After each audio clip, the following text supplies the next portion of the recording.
Cuando usted escuche esta cortina musical, entenderá que ya estamos en su sector favorito. El maestro en casa.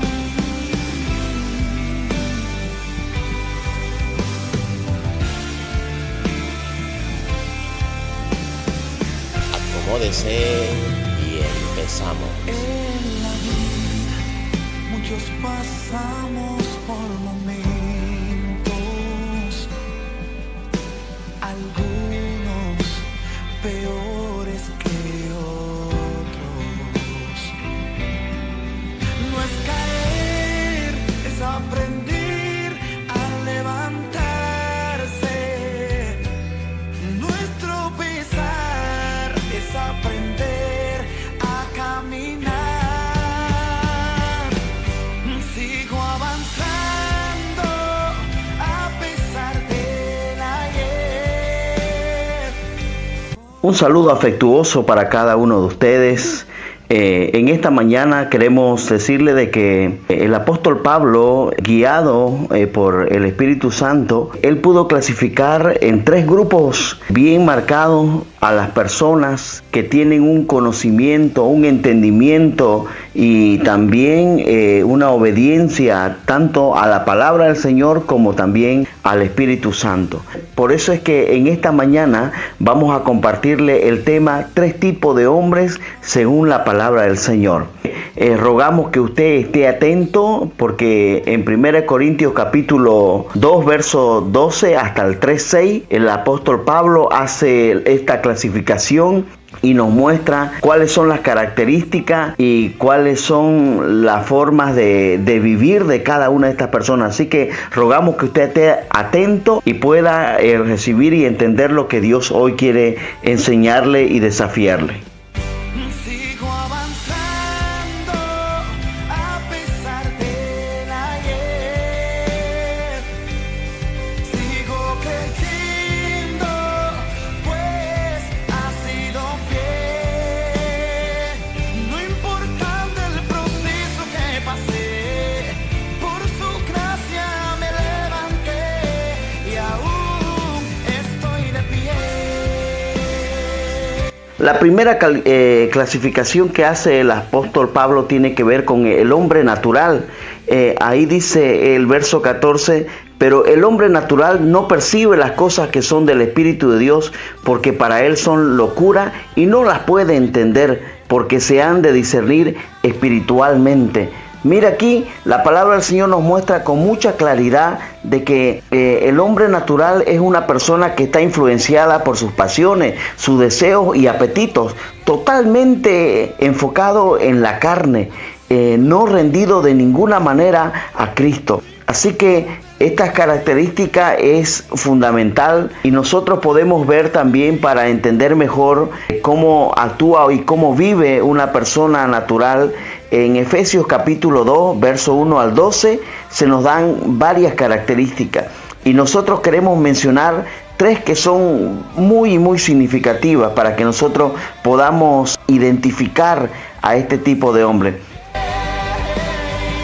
No importando el proceso que pasé, por su gracia me levanté. Y la primera característica que tiene que ver con el hombre natural es que está muerto en sus delitos y pecados.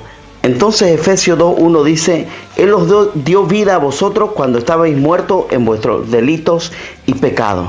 Entonces aquí no deja lugar a duda, ¿no es cierto?, de que este hombre natural está muerto en su delito de pecado, y esto tiene que ver con algo que es importante que nosotros lo entendamos. Quiere decir que está totalmente atrapado en un estilo de vida contrario a lo que Dios manda y a lo que Dios nos enseña en su palabra.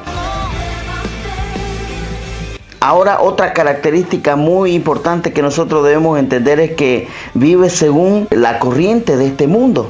Esto quiere decir de que el hombre natural busca siempre llenar las expectativas de las personas de este mundo. Le preocupa mucho hacer lo que a otros les gustan, aunque eso signifique desagradar a Dios, aunque eso signifique estar realmente en oposición a lo que Dios enseña. Pero así vive el hombre natural.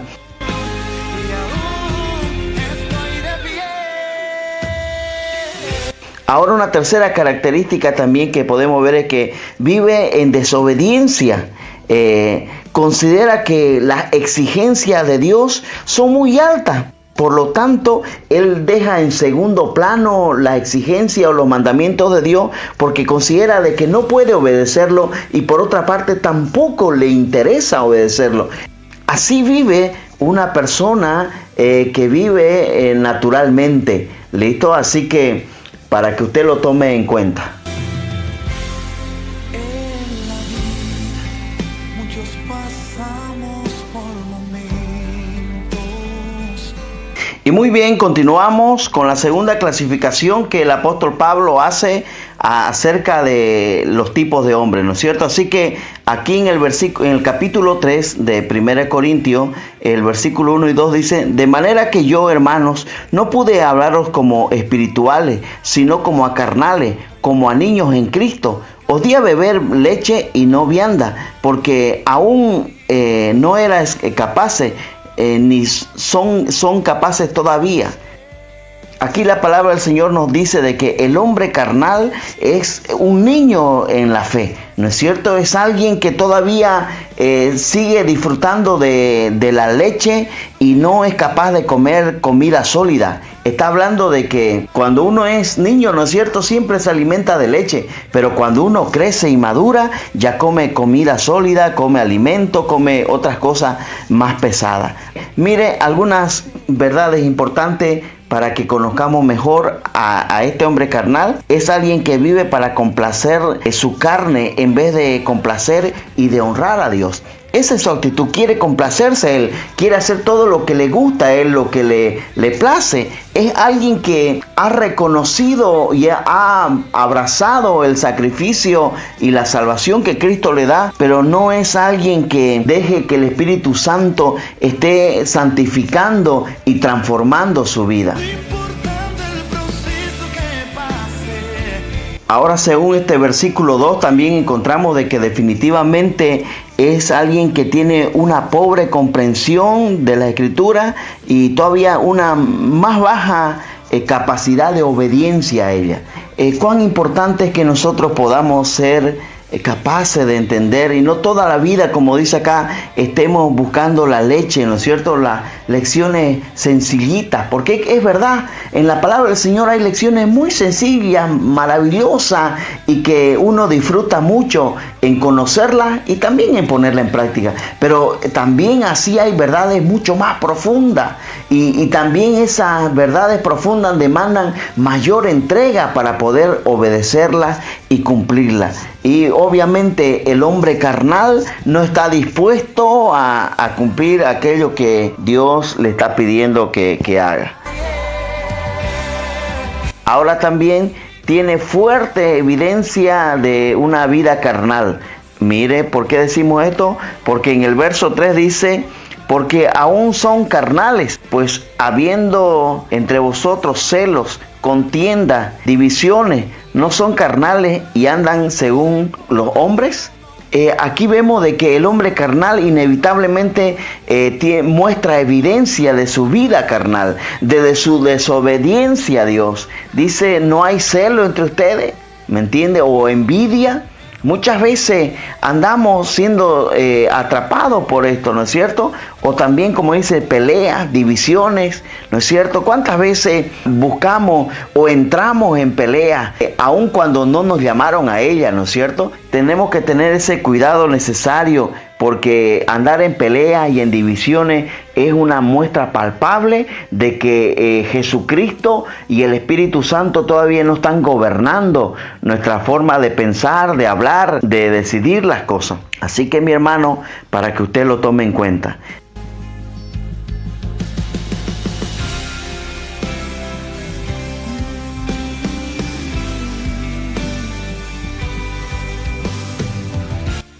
muy bien, vamos a ver ahora la tercera clasificación que hace el apóstol Pablo y nos dice del hombre creyente espiritual. Mire, ahí en el capítulo 2, versos 15 y 16 de Primera de Corintios dice: en cambio, el espiritual juzga todas las cosas, pero él no es juzgado de nadie, porque ¿quién conoció la mente del Señor? ¿Quién le instruirá? Mas vosotros tenéis la mente de Cristo. Mire cuán importante es esto. Entonces, el hombre espiritual es alguien que sabe aplicar la palabra de Dios a su vida diaria. Es alguien que está capacitado para obedecer la palabra del Señor. Entonces también podemos decir que una persona espiritual es alguien que tiene agudizada la sensibilidad y los sentimientos con la voluntad del Espíritu y con la fuerte decisión de renunciar a lo material.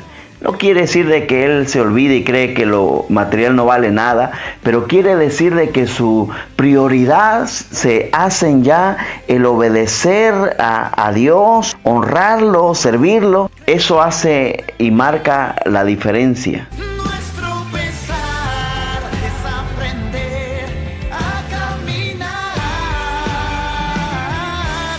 Ahora entonces es de vital importancia que nosotros podamos identificar a este hombre espiritual, y una característica de este hombre espiritual es que muestra evidencia de una vida de sabiduría. Esto significa de que él es capaz de obedecer la palabra del Señor y también de ponerla en práctica de la manera más adecuada posible. Porque mire, en el capítulo 2 y el verso 6 de 1 Corintios dice lo siguiente: sin embargo, hablamos sabiduría entre los que han alcanzado madurez y sabiduría. Ha sido fiel,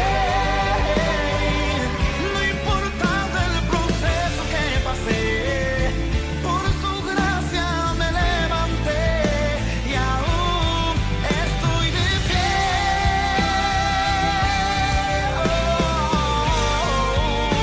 Amados, es importante que usted pueda entender esto, ¿no es cierto? Que el hombre espiritual muestra una sabiduría práctica. No quiere decir que sabe muchas cosas.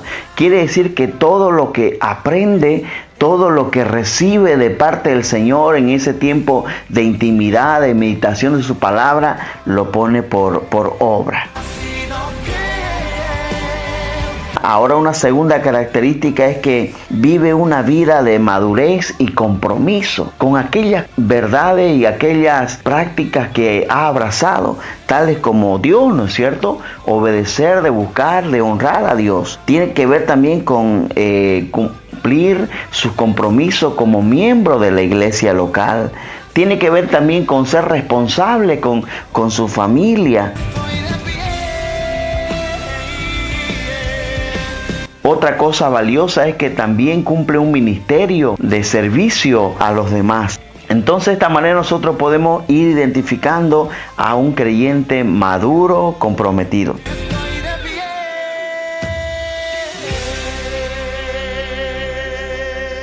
Y una tercera característica de alguien que es un creyente o un hombre espiritual es alguien que sigue con diligencia la guía del Espíritu Santo. Es guiado y alimentado por la palabra del Señor, lo cual le produce desafío y una búsqueda constante de cambio, mostrando mucha diligencia en todo lo que hace, para que nosotros lo tomemos en cuenta.